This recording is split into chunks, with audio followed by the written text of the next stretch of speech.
Prezervativsiz jinsiy aloqa qilish, ya'ni Hasan aka bu qanaqa begona ayol bilan prezervativsiz aloqa qilish qanchalik to'g'ri?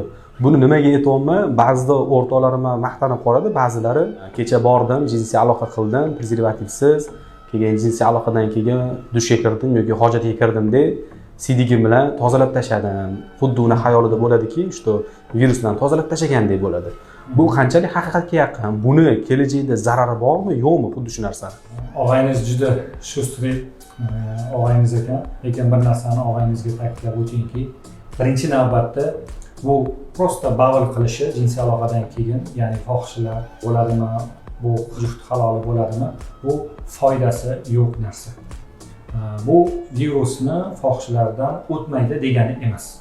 O'shaning uchun birinchi navbatda bu yerda infeksiya o'tishi, venerologik kasalliklarning o'tishi jinsiy aloqa orqali, hattoki jinsiy aloqa bez prezervativ emas, hattoki prezervativ bilan ham aloqa bo'lishi natijasida o'tishligi ehtimolligi yuqoriroq hisoblanadi.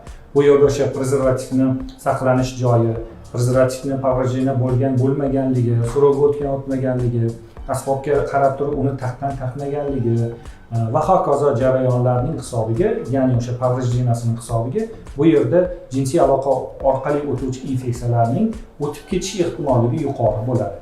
U qo'pol qilib aytganda 1 litr, 1,5 litr siyib tashlagan holatda ham, ya'ni bavul qilgan holatda ham bu virus o'tmaydi degani emas.